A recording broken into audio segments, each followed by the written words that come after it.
avanti, bella palla per Rebic, Rebic Ibra, Rebic, Rebic, Rebic, Rebic, il tiro, goal!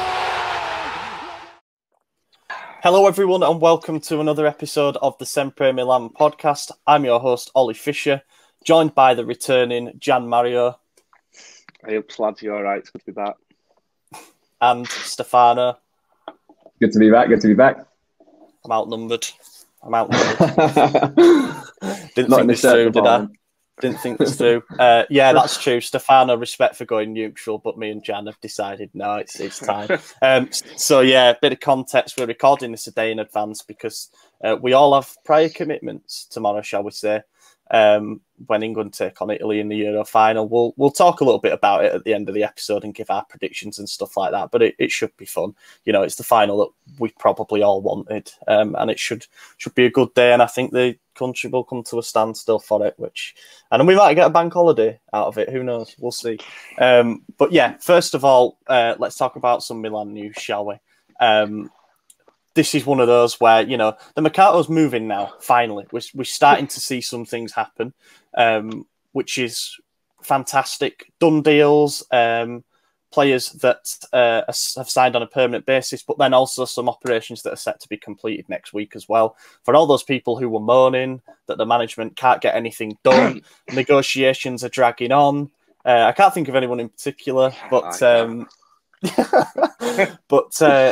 here it is. It's like we had them all queued up and now we're pushing them through, and it's fantastic to see. So as you can see, Sandro arrives.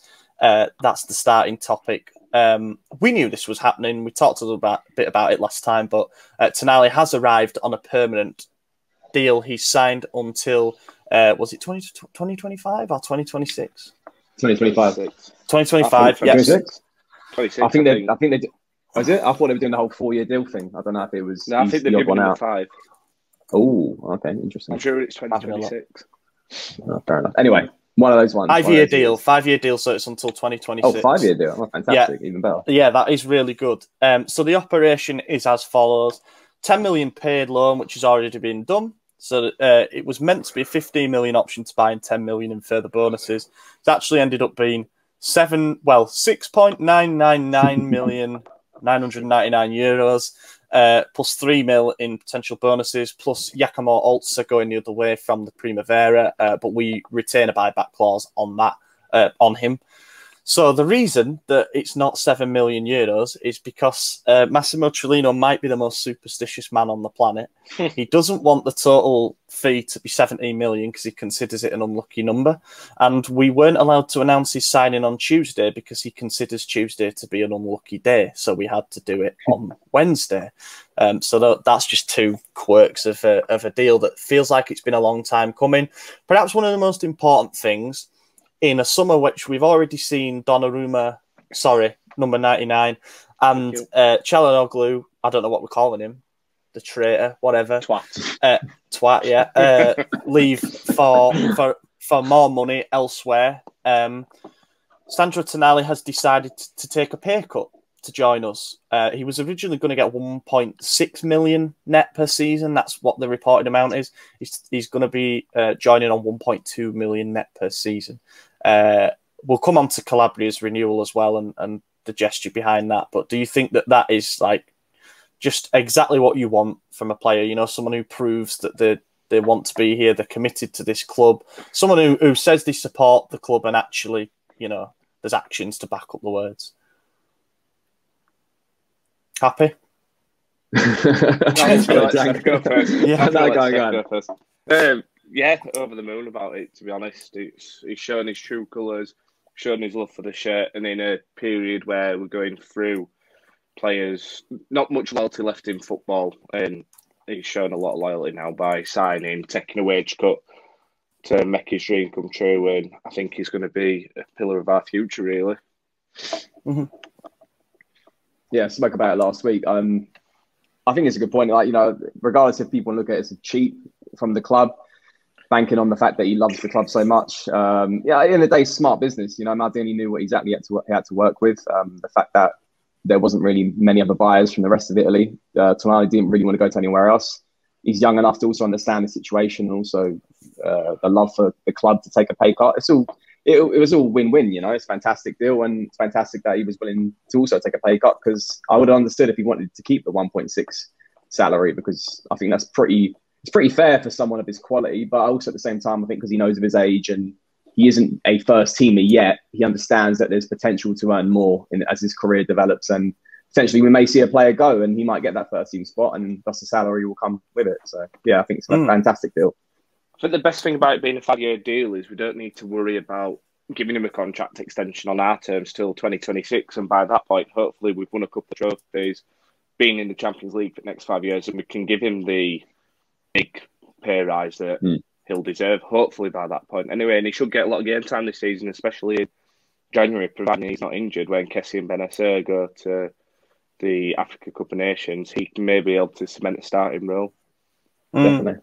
Yeah, I think that'll happen. I think he was almost like a victim of circumstance last season. You know, he arrived, he had a shortened pre-season because of his injury and because of how long it took to get the deal over the line. He had to adapt to a new system. He was used to playing a deeper of a midfield three at Brescia, and now he had to come into a double pivot. Not only that, but a double pivot that was established with Benacer and Kessié as two of the best in their position in the league.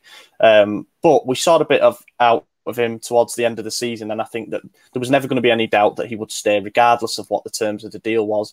Delighted that we've got it over the line. Contract until 2026, as you say, that's his long-term future resolved, and he's definitely going to get more opportunities next season and a full pre-season, which I think is very, very important in terms of how he can adapt and fit in. I mean, he's 21 years old, very impressionable as a player. He can learn, he can adapt to stuff, and he will.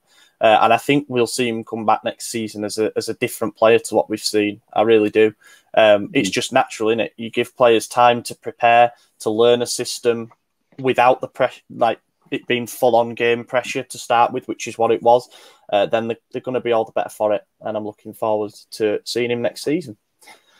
Next bit of... sorry, go on. Yeah, I was just going to say, with Kessie being at the Tokyo Olympics too, it's going to give him a real good chance in pre-season to understand the partnership with Benacer, which maybe he hasn't done yet. Obviously, he got the partnership kind of sorted with Kessie, but now it's his chance with Benacer during pre-season, and maybe Kessie might have to fight for his place when he comes back. Not fight for his place, but might take him a while to get back into it, especially not having a full pre-season and it being extended due to the Tokyo Games and stuff like that. It could be Tonali's chance to shine, really. That's a good point, because I think with Kessie, it's we put so much like demand off him, because obviously he's always fit. Never one injury in 4 years for the player is fantastic, but at the same time, I feel like we're kind of like pushing our luck with that one. Whereas I would like to see us in a position where we can optionally rotate because we have players of great quality, and just be like, look, you can sit this game out. Of course, there's going to be great games of great importance every midweek, so every weekend going in the first half of the competition, because the Champions League and the Serie A and going into the Coppa Italia in December. So there's going to be multiple opportunities for Tonali. And yeah, I think it's right. I think there's so much heart, there's so much desire from the player that it's ultimately just going to click. I feel like it's going to click for him. It's sort of like a match made in heaven. And I feel like he's the player that all us fans resemble on the pitch. He's living out his dream. So I feel like I've got complete confidence in him sort of having a better campaign next season. Yeah, totally agree. And, you know, we will be a better team for it if he does, because depth is so important in another season when we're going to play over 45 games if things go well. Maybe 50 if we get out the Champions League group stages. So, yeah, and then I suppose we'll do the other done deal, and then we'll talk about the Kessie thing. Davide Calabria. Now, this is one of those that nobody really reported that it was a done deal until it was done, you know. All the media headlines seem to suggest there was still a distance between the two parties. But this just reaffirms my belief that when you've got a mutual understanding of what everyone wants to happen, so the club want to keep him, the player wants to stay, and his agency are willing to respect that wish, you can get something done in 24 hours if you really want to. I think that's exactly what's happened. You know, obviously, they're fluid situations. Talks go on for a while, but this one just seemed to be bang, done like that. And then the announcement was going to be tomorrow, and then it was actually announced. So this is a similar one to Tonali, I suppose, whereby we've resolved the long-term future of a key player moving forward before a very important season for us. And he's another player who is living out his dream as a boyhood fan of the club. And I don't think that you could argue there is a more deserving player of a contract extension because he didn't have a great season in 2019-20. Let's be honest. There was injuries, suspensions. I think he got a couple of red cards that season. Just general poor form as well. And in the last campaign, he had a real bounce back. And now he's basically become immovable when this time a year ago, we were talking about selling him to Cagliari or something like that. So, yeah, I think he's really deserved this one. Yeah, I'm over the moon with it. I'm a massive fan of Calabria, and I think it's one part of the defence again that just now sorted for the next 4 years. And again, same with Tonali, 4 years' time we come to it, he's probably going to deserve the big pay rise and hopefully we're going to be able to pay it then. So it's just nice to see national players that want to be here now, get rid of snakes and rats and just have players that want to be here. Yeah, no, good point about the whole bounce back because, we have to look back to Conte was the starting right back in the 2019 season, especially towards the tail end of it. I think Conte got an injury maybe in at the end of the season or maybe before the season started. That gave Calabria his chance and obviously didn't look back from then. And obviously he was playing so well that Conte just couldn't get a sniff in and was eventually loaned out in January. So fantastic on the bounce back sort of thing. Amazing as well to see another boyhood player, 15 years with the club. I think it's been since the youth team. It's fantastic. He's deserved it. I think the only thing as well that watching the Euros, it kind of disappoints me is that like Tonali and Calabria aren't there. I know Calabria was due to injury, but I'm watching it and I'm just thinking like, these two boys deserve to be, or at least will be at some point in the Italian national side sometime soon. And starting maybe Tonali might be a bit of a different one. He has to surge a bit more in his Milan career, but it's fantastic. We got this one over the line because we all love Calabria and what he does. So really happy that it's got done. Yeah, I think my only concern with Calabria is there's no denying his ability, but there has been a pattern when he's played really well, then he's had an injury, and then it's taken him a while to get back to it. So I'm just hoping he puts this injury behind him straight away and carries on his good form. I don't want to be waiting another, 6-7 games for him to get back. He needs to just hit the ground running straight away. That's my only concern with him, but I'm sure he'll. I was going to say on the injury thing, it's actually I thought complete confidence that it was going to get done this summer was because he skipped getting the hernia operation to the end of the season, basically putting his Euros out. He was not going to go to the Euros by getting a hernia operation at the end of the season. He could have gone if he got it done, 3-4 weeks before the season finished. But he put club above country and made me completely confident the deal was going to get done this summer because that's where his intention is at. And it's sort of like, why do all that to get us into the Champions League and then to only be with us for another year? It's kind of made no sense. Yeah. So I was like completely confident this would happen. Yeah, fair point. That was a pretty big sign when you think about it. And one thing to mention, I suppose, he has got a big pay rise. He was on 1.1 million net per year, and he's gone up to around about 2.5 million, I think. I think the market dictates that. There's not an abundance of quality fullbacks in Serie A. I wouldn't feel confident if we were to lose Calabria to go out and get a quality replacement, on the budget that we have. So I think it's one of them where you've got to pay it. But also, I think there's a loyalty bonus in there as well. And also, this is probably Calabria's prime contract. If you believe in players signing a contract when they're 24, 25, which will be the biggest of their career. I think that's what it is, and it's reflected in the pay rise that he's received. Whereas Tonali, in 3 years will be as old as Calabria is now. So that's like, he's got a bit more time to get to that status. But delighted. Another one done. Third done deal of the episode. This one hasn't been formally announced yet, but in a week's time, we hope to be able to bring pictures of a gorgeous Frenchman holding the Milan shirt. Olivier Giroud. This one dragged on for so long. Obviously, he was at the Euros with France. Then when they got knocked out by Switzerland, we thought that we'd hear some news. But it turns out he's sort of gone away on holiday, which is fair enough. But in the meantime, there's been negotiations with Chelsea, who had exercised their option to extend his deal by another year. So we had to negotiate a fee with him. Anyway, long story short, the deal's done. 1 million goes to Chelsea plus 1 million in bonuses that are apparently quite difficult to achieve. And then the player will sign a 2-year deal at either 3.5 or 4 million net, depending on who you believe. I'm surprised that this one has ended up getting over the line. And I know you were confident, Stefano, but I was just thinking this is one of those where if they really wanted it to happen, surely it could get done pretty quickly. Like, Giroud's given everything he can to Chelsea. He helped them win a Champions League. Maybe it's the right time for their paths to separate. And then it just dragged on and on. But then like that, bang, he's having his medical on Monday. Are we happy? Over the moon. I think it's an upgrade on Mandzukic from last season's squad. I still think we'll need another striker. But when you look at it in terms of last year's squad and then upgrading, he's up there. And I think, to be fair, I don't know what Ibra's injury is like, because you see him diving off boats and flying in the sky on jet skis after 2 days after an injury, and you just think, what are you doing? But I think Giroud could be a starter next year. And I think he's got what it takes to be a starter in Serie A, especially at his age, when you look at like Dzeko, for example, who can score 15, 16 goals a season at that age. So I think Giroud's got it in him. Yeah, we got a question which I want to ask now. It came from Elisa. Yeah. You guys reckon that Giroud will be a starter or a backup? How do you think Pioli will use him? So, Gian, you've kind of answered that. Stefano, what do you reckon? Well, that's a tough one, isn't it? I'll definitely start for the start of the season, just because Ibra's injury will just dictate how long. I think it gives us a bit more leeway as well. We can sort of take our time with getting him back, as opposed to we need you to come back now because we have no other option. So that's a good thing. I think he will start off as starter, and depending on how his form goes and the extent of Ibra's injury, I think he'll continue with that. But I don't think we're going to sign another striker at his level. Obviously, probably a younger profile will come in to learn off Ibra, to learn off Giroud. But yeah, I think it's a fantastic signing. I'm completely confident it was going to happen, because I just feel like, you know, when you know the Chelsea squad and you know that Tuchel wasn't playing in towards the end of the season, I just feel like he wanted another option. And obviously he was linked with Inter in previous years.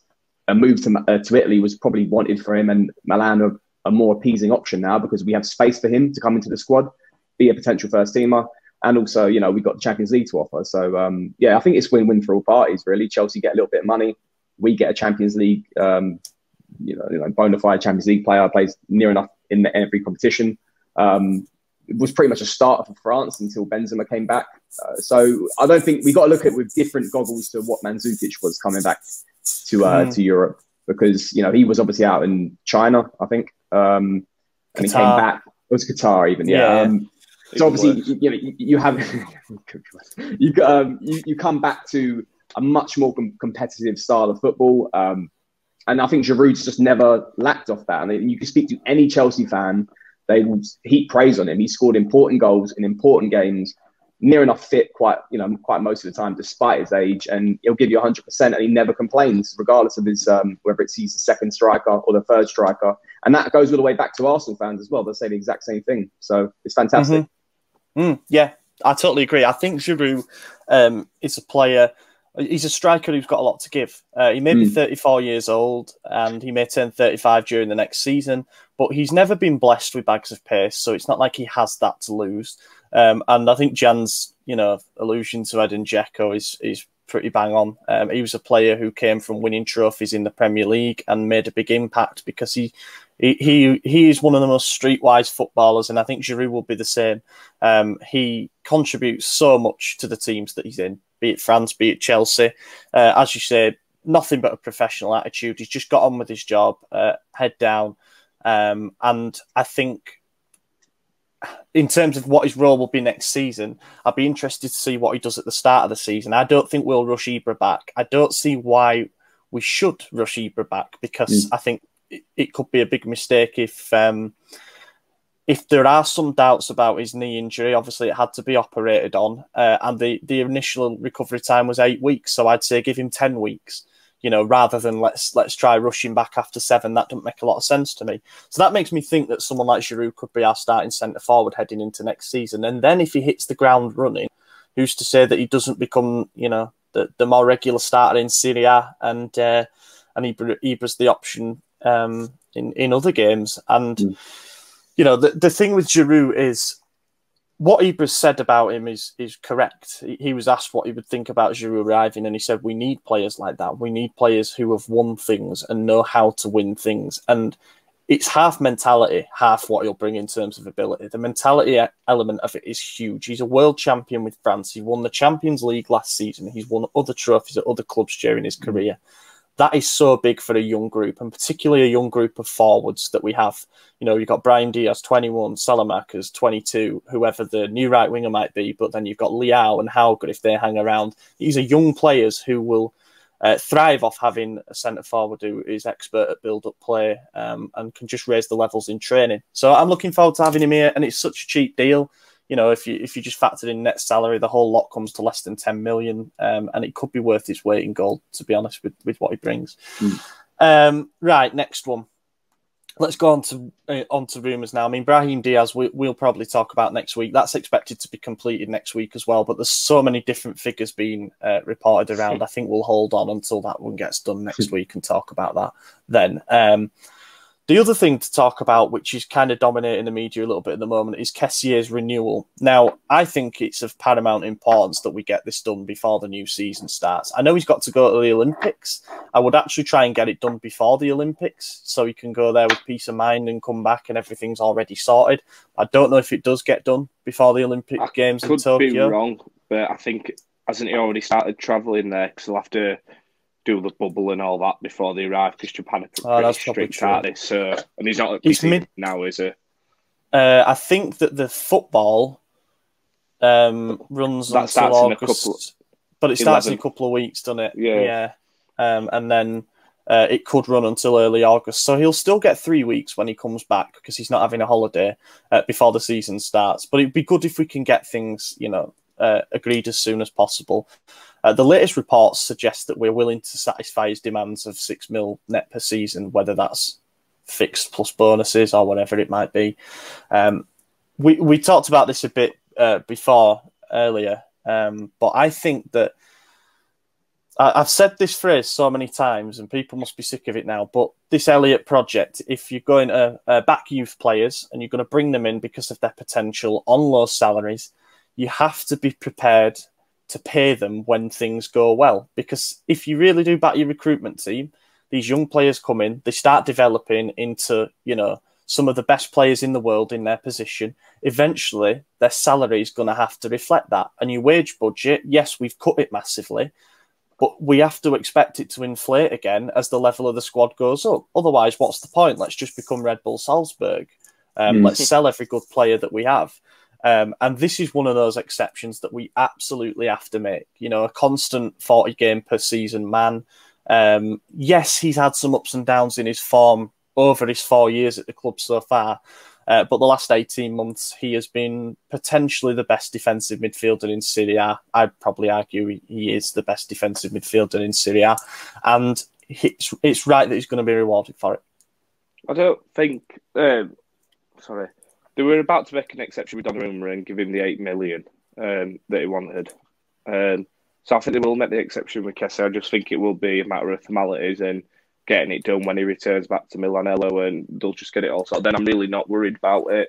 And I don't think the management will make the same mistake. I think it'll be one of them that you either sign now and commit your future, or we're going to have to sell you this summer and move on. Yeah, I think as well... you talk about Red Bull Salzburg or Leipzig, wherever it is, the selling sort of club. At least the players are under contract. We don't really have much to stand on if we have a player with 1 year left in his contract. There's no, if we get this done, you've got to think of it. If you do want to sell him, like if the goal is a bid comes in for so high within the next 5 years that we've signed him on the renewal for, then at least it'll be a staggering bid, and we won't be in a situation that we've been in the past with Donnarumma, for example. I feel like it's a no-brainer. The guy guarantees you 50 games a season, got double digits of goals last season, despite the fact all were penalties, but you can't. Ibra shows us that not every penalty is a guaranteed goal. So, and it's just and they come up in big games as well. The two against Atalanta, and let alone you take away his goals, what he brings you to on the pitch, which is just complete strength, physicality, taking the ball to the corner flag in the last minute against Atalanta. Just he's the pure heart of the team. He's the coolness of the team, and I feel like if we don't get it done this summer, Milan fans will make their voices known, especially in Milan. So Maldini's basically saying, like, look, Donnarumma will be understood due to the financial implications of getting a renewal done, and also Raiola, and then future renewals, etc. Çalhanoğlu, it was pure snakery, so we got no sort of issue with the club on that one. But Kessié, I think, is one where you just really have to show that you're handling things in a different manner. There is a reasonable understanding of how you're going to deal with renewals based off, a maximum value you can give a player, but also giving exceptions as well. And if we may have to sell him in the future, at least we're going to get good value off it. But in the meantime, let's just enjoy him and keep it going for the next foreseeable few years or whatever. So. Yeah, and it's been nice to hear as well, like everything in the media has suggested that the player wants to stay as well. You know, he's been at Milan for 4 years now, and some players get itchy feet, I suppose, and they fancy trying a new challenge, especially if like PSG are knocking around. I could understand. I could understand the temptation. However, I think he understands that he is a symbol of this current team, and he enjoys feeling like a leader.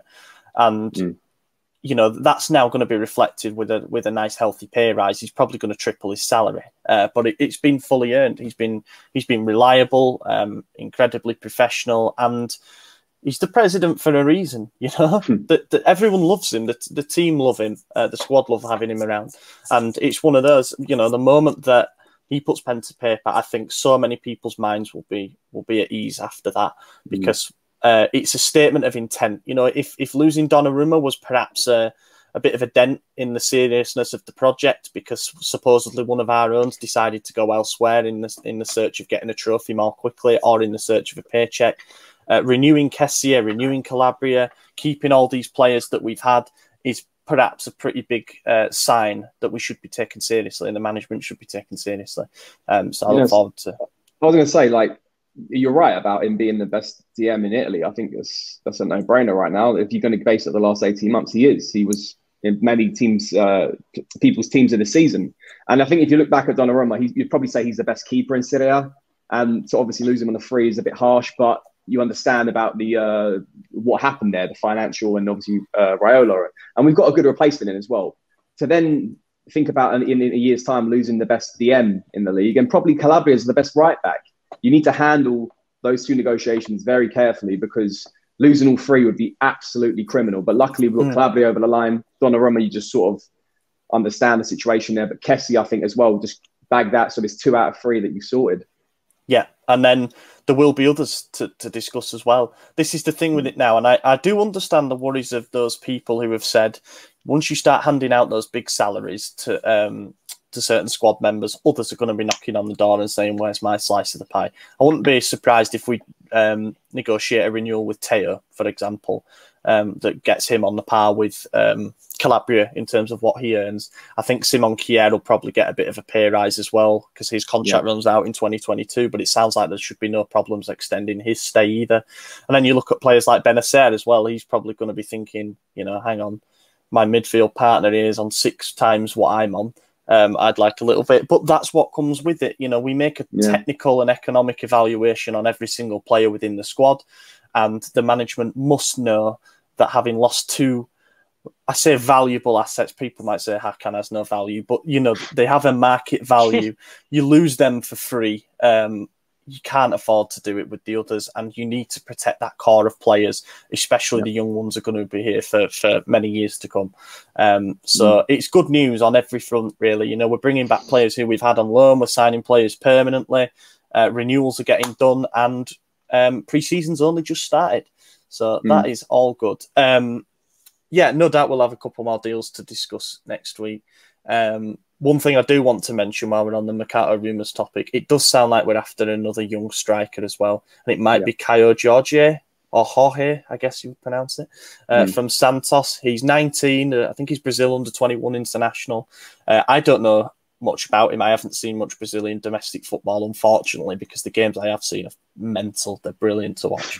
But he seems to be pretty talented, and I think that's the kind of player we're going to go after, is a young striker who can grow under 2 veterans. However, I might have wanted somebody a little bit more ready. So, like, if you could get a Belotti perhaps on a really cheap deal, then you do that. Or like an Edouard, who's someone who's played in European competitions. But you know, I don't mind. I trust our scouting. If they really fancy this guy from Santos, then I'd say give it a whirl, because it would likely be a very cheap transfer or a free transfer, because his contract's about to expire in December, because their seasons run different to ours in Europe. I think the only trouble now is because we play with 1 striker up front, Ibra's going to want game time, because he's Ibra. Giroud, we're going to have offered game time, and we're going to need to give it him. We can't pay him 4 million just to sit on the bench and play once every 20 minutes, once a week or something. So it's going to need to be a young striker, but also a semi-ready one, because you can't hinder his development neither. And maybe Caio George, whatever he's called, is the perfect guy to come in and adapt to Serie A over the 6 months, 12 months, whenever we sign him, and then hopefully be more ready to step up when Ibra retires next season. But trying to sign a Belotti or Vlahovic now, I think, after signing Giroud, is just a bit unrealistic, because you can't have 3 ready strikers to play in one position next season. It's just not going to work. No, they'd be stepping on each other's toes too much. Yeah, it's interesting. It feels like we've kind of been here before, done it, with signing a teenage striker from Brazil to who would eventually work under Ibrahimovic, of course, in Pato. But hopefully Caio Jorge has a better injury record. That's all I'll say. It would be a bit romantic to get another Brazilian, isn't it? But I don't know. Yeah, I agree with Belotti as well. And plus, being an Italian national fan, I don't see a lot, to be honest. Obviously, that's gonna require at least 20 million. I don't see a lot from him for me really to be convinced that he is gonna add some significant quality to the squad. But obviously, yeah, he's gonna be stepping each other's toes in the striker position. A young profile would be ideal, and go from there. Another thing as well, I'm just gonna wrap up on the salary thing, is that Ibra's only really got 1 year left. So you got to think of how the money pot's gonna really revolve. Yeah. Once his salary goes, then that pot is now rotated and allows opportunities for further renewals. You talk about Teo, you talk about Benacer, who else you want to sort of do renewals for in the squad. The money's going to be there. So it's not as if like whatever money everyone's on now is going to be like that forever. There's going to be the rotation. And even Giroud might be on a 2-year deal. I don't know how many years is on that. But that money, once again, will revolve around in it. You factor in the development of a player and obviously the money going up. So, but the Caio George kid, I don't really know much about him. So, but if it's a cheap deal, it's worth a punt as a third striker role. And I like a little Brazilian wild card just to throw into the mix. It'd be good for if we were to ever go to, be it like during a game or if we were to change system to 2 up front, he'd be a good player to play off a target man, I think, rather than an actual target man. He's been compared more to Shevchenko, but please let's not do that. I'd love a striker that just gets us off our feet like Pato did.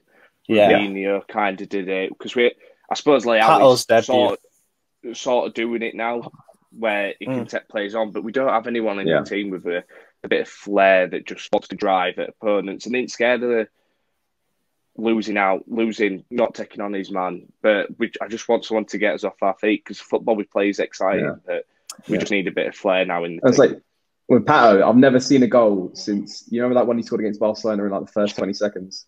Like I've never seen a goal like that, where you're watching it and you're thinking like, did he just, like, how could you do that? That's kind of like the Leao goal. Against Sassuolo. You're thinking like, that doesn't happen. This is too early into the game. You can't just hit the ball and then like hit it like Roadrunner and sprint onto it. And amazing goal. Brilliant goal. I remember Pato's performance as well in the 5-2 against Napoli, and he absolutely ran them ragged.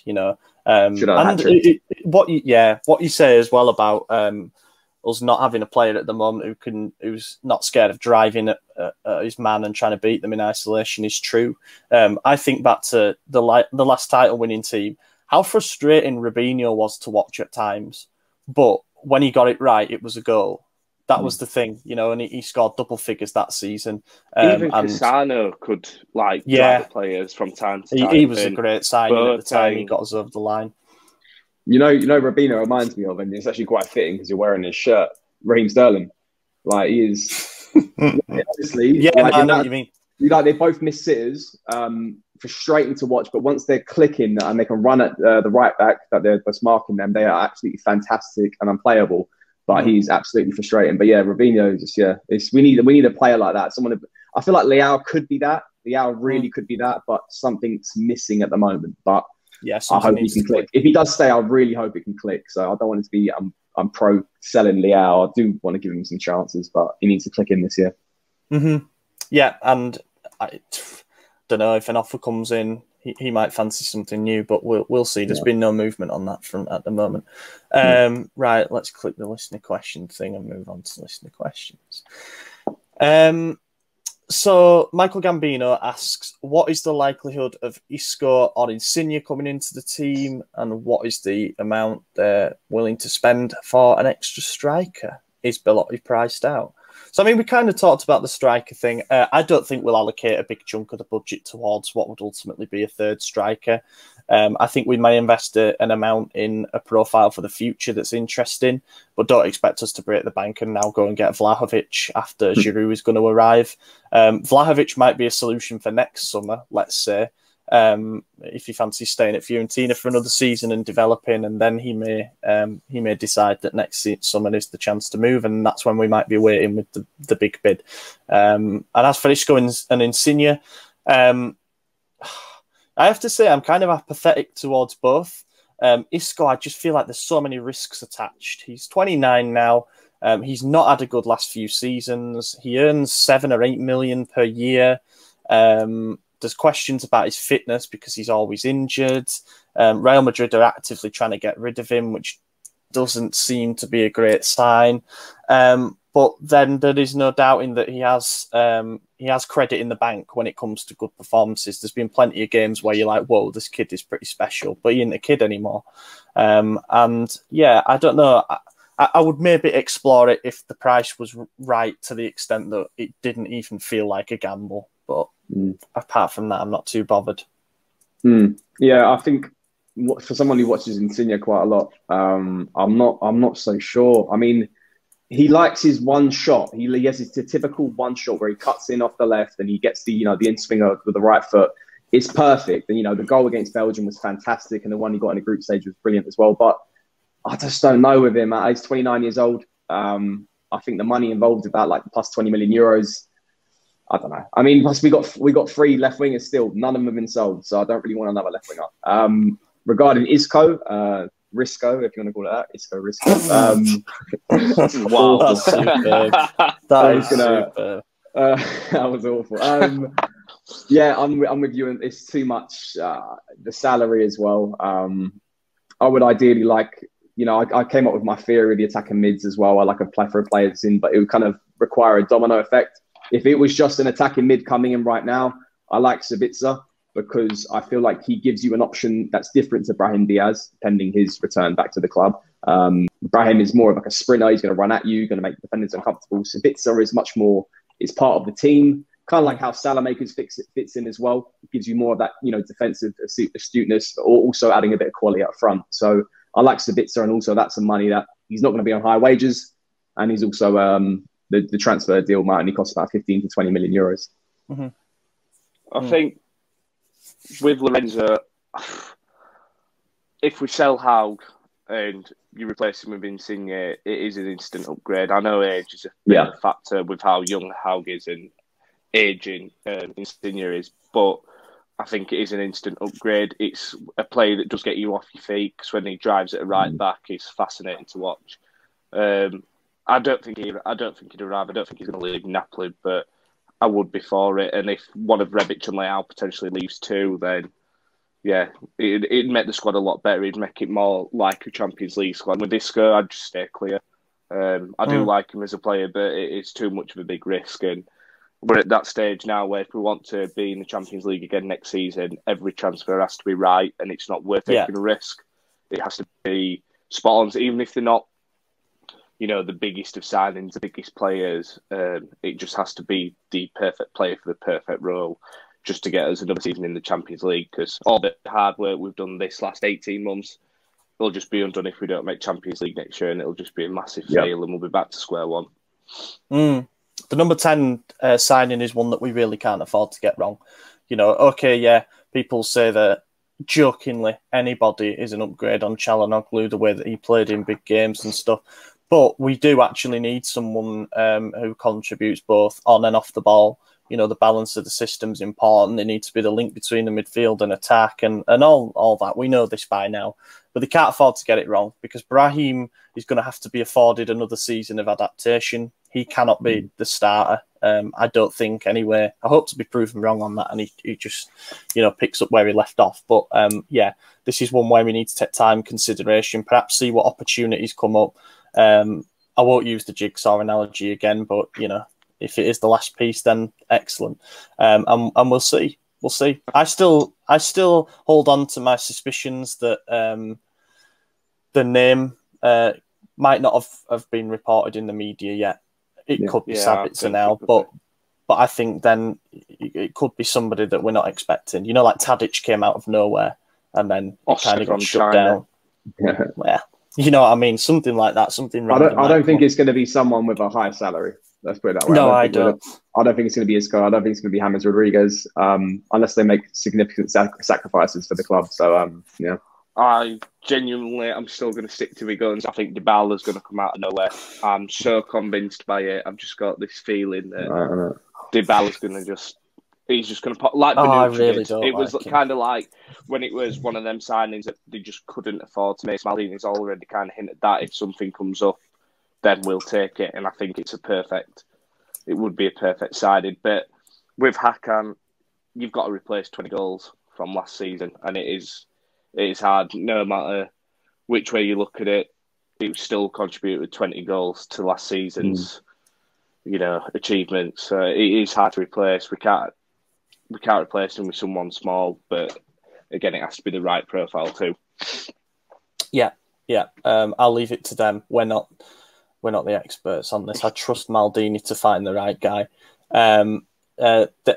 This question from Jake. Now, I guess the indiscretion here is that obviously we're early in July, so the squad is not complete yet. But he says, do you think we can make the Champions League with our squad as it is, including Giroud? No.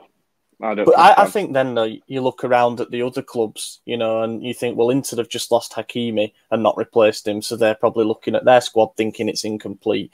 Juve will be the same because Allegri's come back and he's going to want investment. They need a midfielder, for example. So I don't think any of the top clubs in Italy will be really happy with their squad at the moment, apart from maybe Lazio because they've just not lost anybody yet. But then Luis Alberto hasn't rocked up for pre-season, so that's an interesting... They've lost a manager, so... Yeah, that's true, but I think they got a decent replacement in Sarri. I don't think there'll be too much of a drop-off there. Go on. Yeah, sorry, if we're just going based off purely the squad as it is now, I don't think it gets Champions League football next year. I still think you've still got to replace Hakan, like I said. Ibra's age and we don't know where his injuries are, and there's still some gaps to fill. So, yeah, I don't think we'd make Champions League with the squad as it is now. I think we'd maybe fifth, maybe fourth, but I could see us finishing fifth. And I think Maldini said something interesting on the first day of pre-season. He said that Milan's advantage heading into this season could be stability. While all the other teams have changed managers and their squads are set to be overhauled, maybe like after the post-lockdown run, we can capitalise on the momentum we have from last season. And who knows if we manage to get to a position where we're top at Christmas this time, maybe this time it all falls right for us. We don't know, but it's going to be fascinating. And of course, it needs to be documented that there's over a month yet until the first game of the season. It's so long. I mentioned Luis Alberto briefly there. We did get a question from Milan out loud. Do you think Milan should take a gamble on his situation? I think Gian said it right in the group chat running earlier this week. His actions at the moment, not showing up for pre-season, probably exactly why we shouldn't be going and paying big money for a player like him. Yeah, I mean, it wouldn't be the first time that we got a player in that had a bit of personal issues and handled themselves unprofessionally with their current club. Yeah, and it probably won't be the last either. So, I mean, I do love the player, but I think if it gets into us, but also realistically the money involved and then talking about trading Romagnoli as part of the deal, I think it's too much. There's a lot of pluses about the player. I do like him a lot, but I think it's too much really with the figures involved. I don't know. And it does put a massive sour note on it because Lotito is just hard enough to negotiate with anyway. He's probably still pissed off that we gave him Musacchio. So I don't know. And Pepe Reina. Who's actually not been too bad. But I think it's not a good look, but I don't think it's actually a realistic target. So I don't know what his actions are there, whether it's with another club, whether he's just sort of like just hoping anyone's going to come in for him. It was just the ambition. it sounds like a Juventus sort of move to make, you know. So I'll let them go for that. Yeah, He the might not have rumour been is told Spain. pre-season started. He might have just not got the email and he's just chilling somewhere. Yeah. Well, yeah, maybe he's got corona or something. Yeah, where's Mike Magnan? You know, he didn't even play for France. Is that... What's he need a holiday for? He's been travelling all around Europe for the last 3 weeks. Milanello. I love a good conspiracy theory.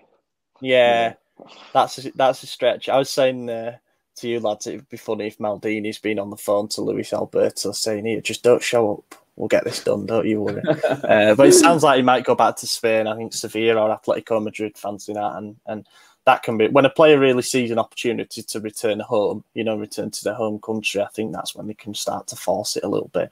But DePaul's still not been announced, which is quite a funny one. Yeah, can't believe how long that's dragged on, but it's going to get done. But I find it funny how there can be such a delay. Well, I'm going to read this out. This isn't really a question. This is more of a comment, but I will read it out because it's spot on. It's from Joseph, and he says, thoughts on the ridiculous notion that we lost, in inverted commas, 50 million by having the two snakes. He's referring to number 99 and Twat, if we're calling him now. Yeah. Thoughts on the notion we lost 50 million by having the two snakes leave for free, or that we could have sold them for 70 to 100 million in the last 3 years. We've had no offers for either, especially for Çalhanoğlu. I'm just going to agree with it. You know, I think it's ridiculously narrow-minded to think we could have cashed in 100 million combined for those two players. The offers never came when the contract situations were uncertain. The only did teams come forward when it became apparent that they might be available on free transfers. I don't blame the management for biding their time either. Frankly, if we'd have sold those two players ahead of last season, I don't think we'd have finished in the top four. You keep them, don't you, and hope that you can work something out during the season. And if not, then you've got two players for the system for the season to hope that you get Champions League, and then it makes it easier to replace them. So yeah, I agree with that comment. Right, wrap it up. 50 minutes is a good effort, or however long. I'll go on. Just thought, do you think there is some truth into Cutrone potentially maybe coming back as a third choice on loan? It keeps getting mentioned. It does keep getting mentioned. I wouldn't be surprised. I wouldn't be surprised.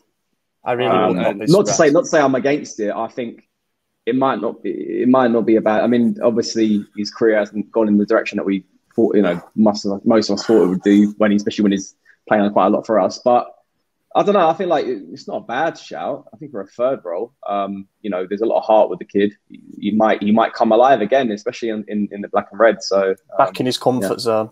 Yeah. It just happens with some players, doesn't it? Career moves don't work out, and they just he was pushed out in certain places, and it's the type of player that I feel a lot more confident him coming off the bench with 20 to go and needing a goal. I'd feel like we could score a goal with him coming on.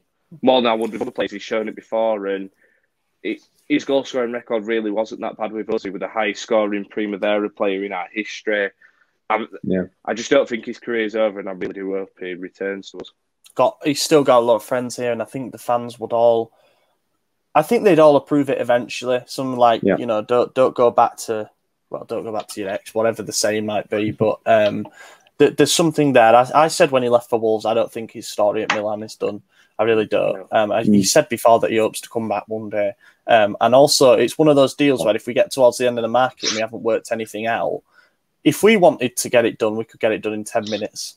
You know, it's one of those deals, innit? I really think it'd be that advantageous. I don't think Wolves are that bothered about hanging on to him for much longer. The player will jump at the chance to come back. A bit like the Bakayoko thing.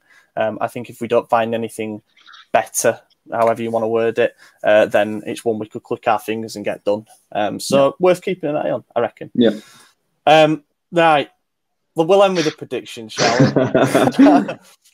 Feeling the tension in this episode. It's the day before the game. Tomorrow, we will know if I'm going to be miserable in the next episode or whether these two lads are going to be miserable in the next episode.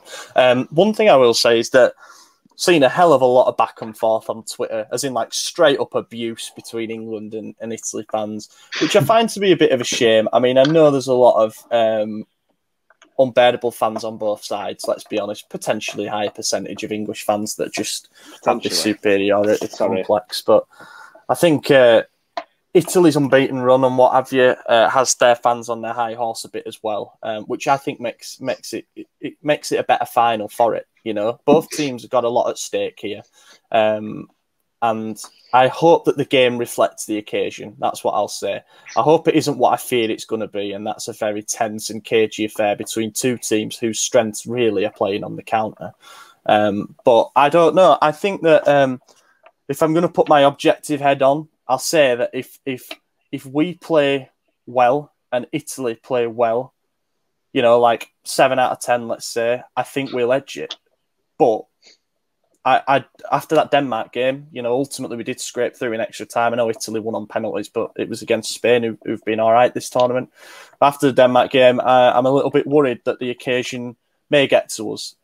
So for that reason, I'm going to say that it will go to penalties, and England don't tend to win on penalties. So, but I heard during the Spain game, no team has ever won 2 penalty shootouts in the same Euro competition. So, if it does go to penalties, you might be right.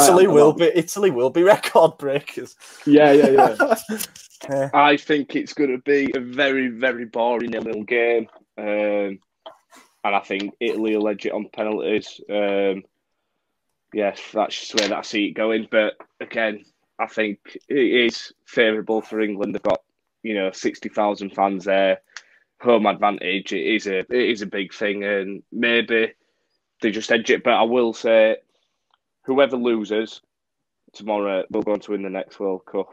I feel that's where it's going. I think it's 2 really good sides, young, exciting players. I think Italy might edge it tomorrow with it being Chiellini and Bonucci's potentially last tournament, and then all the England players another year older next year. I think they'll win the World Cup. I do see it happening. My money's going to be strongly on one of the South American countries, either Brazil or Argentina, because it's in Qatar and it's going to be absolutely roasting. I just feel like European teams don't tend to win tournaments outside of Europe. Yeah, it's quite a tough one. I know Germany won in Brazil, but that was the first time, I think. That was the first time a European team had won a World Cup outside of Europe. But no, both teams have got a very bright future. That's one thing I will say as well. You know, the core of Italy's midfield is young and exciting. Centre-back wise, you're fine as well when Chiellini and Bonucci go, because players like Bastoni and Acerbi ready to step in. And England are looking pretty good too, you know. Plenty of young talent, plenty of young forwards. I mean, I just hope it's a better game than the one we're predicting. Stefano, what's your prediction? Yeah, it's going to be a game of performances, isn't it? I think Mancini's probably got the edge on experience when it comes to the coaches. There are obviously some players that as well blow hot and cold. Sterling, you probably say before the tournament, shouldn't be a starter, but he's been fantastic throughout the whole competition. You know, I don't know if he's top.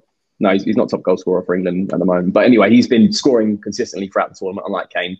The same could be said for players like Immobile for Italy. You know, are they just due a performance, on the big stage like this? I think Italy will control a lot more of the tempo compared to what they were against Spain. Spain are just so good at handling the ball in the centre of the park. I don't think England have those sort of players. They are calm, they are, aggressive, that's fine, but I just don't think they have players who can just, Spain is something else. They're just something else. It's so tricky to play against. And Italy have their own strengths in that department. I feel like the midfield is superior. But when it comes down to individual moments, I don't trust Italy's forwards, other than Chiesa, really. I think Immobile, Insigne, too inconsistent. Berardi, not much there, really. Whereas England have players like Sterling, Kane, Grealish to come off the bench. Saka's fantastic. But yeah, I think it will kind of be quite a stale game. I think... I don't think it goes to extra time for some reason, but I think it's like a 1-0 win. I think it's a 1-0 win, 0-0 at half time. England traditionally come out, start off both halves really well. And I think the goal will come within 60, 70 minutes. And then for Italy, or 1-0 either way. Is that what you're saying? I'm gonna go 1-0 England. Not to say I want that. I just think, like Jan's saying, with the home support, ultimately with depth off the bench as well to call upon, all it takes is just a change, like putting on Grealish to ignite sort of England's attack. And in that one moment, regardless if it's a dodgy VAR penalty, or 2 balls on the pitch. Oh, they picked the same VAR crew, haven't they, for the final as we had for the semis? Well, I don't know. You never know. And then I don't really want to see another penalty shootout. I would love to see Italy break that sort of duck as well. Like no teams won 2 penalty shootouts in the same Euro competition. It could be any of these sort of things, but I think realistically it's a 1-0 game because both teams don't concede many goals. And I think it's just going to be so cagey because it's a final. And then, 1-0 in full time to probably England. But I want to see that, say that's Italy. But you never know. I think the first goal is very important. I know it's in any game, but I feel like if England go 1-0 up, then the crowd it'll see them over the line. Whereas if Italy go 1-0 up and the crowd silence for 5-10 minutes, Italy can maybe like nick another or really control the game, then I think England will struggle. But that first goal is going to be so. I will say looking at the Denmark game, I know Denmark aren't a bad side. They are a very good side, but obviously they're missing their talisman and they've got a lot of energy behind that as well. When England eventually took the lead in that game, and then Denmark was sort of having that moment in the second half, it's just like on the attack. Whereas really, I don't know, like when I saw Italy play Belgium, for example, they were still in the lead and Belgium was still trying to claw it back. Italy was still controlling the tempo. I think England do struggle controlling, like game management, regardless of obviously relating to the game. They have the depth, they have the legs for it. It's fair enough. But when it comes to these sort of moments, I don't think the midfield can control it as well as say as Italy does. So let's see if Italy do kind of like masters at it. Yeah, they always if Italy take the lead, for example, I feel like I have more confidence on our team being able to control the tempo and controlling the ball a lot more than the other scenario. Say if England take the lead and Italy will probably know how to switch it up, and then England will be sort of all hands on deck really. So we had a moment in the second half of the extra time against Denmark though, where we kept the ball for 3 minutes and played something like 58 passes. I'm hoping that is a turning point. And it's like, actually, we can. But they were tired. It's a tired team. They're not going to be the same in 90 minutes. But I hope that we've added that edge to our game now because it's been missing for so long. We can be a little bit brittle mentally. But one thing I will say, I mean, the Twitter stuff's banter and it's funny. It's back and forth. I enjoy reading it and I never get involved. I just think it's quite funny to read how much some people genuinely believe that, England are shit, Italy are far better, or vice versa. I think there just needs to be a general appreciation that this is going to be a final with 2 really good informed teams. And if it does go to penalties, for example, then perhaps it shows there is not much to separate them at all. So I hope for everyone who watches, whoever you're rooting for, well, it's England versus the world, innit? Let's be honest. But we wouldn't have it any other way. That it is a fascinating spectacle. And I will say, good luck, lads. I hope you don't enjoy the game, but I hope you enjoy the occasion. It flips it, but anyway, it's been a pleasure. It's been a pleasure. I've been your host, Ollie Fisher. A reminder, check out merchandise. The link to that is in our pinned tweet. If not, it's in the description of the video on YouTube. If not, search our name on Redbubble. Been joined by Gian Mario. Yeah, thank you. It's been good to be back, and hopefully I'll be on again next week Celebrating, of course, the permanent signing of Brahim Diaz. And Stefano. Yeah, brilliant to be back, guys. And I'm looking forward to a final with the best 2 teams in the competition, So fair play. Let the best team win. Absolutely. Thank you very much for listening and watching, everybody, and we will catch you in a week's time. Conti, bella palla per Rebic, Ibra, Rebic, il tiro, gol!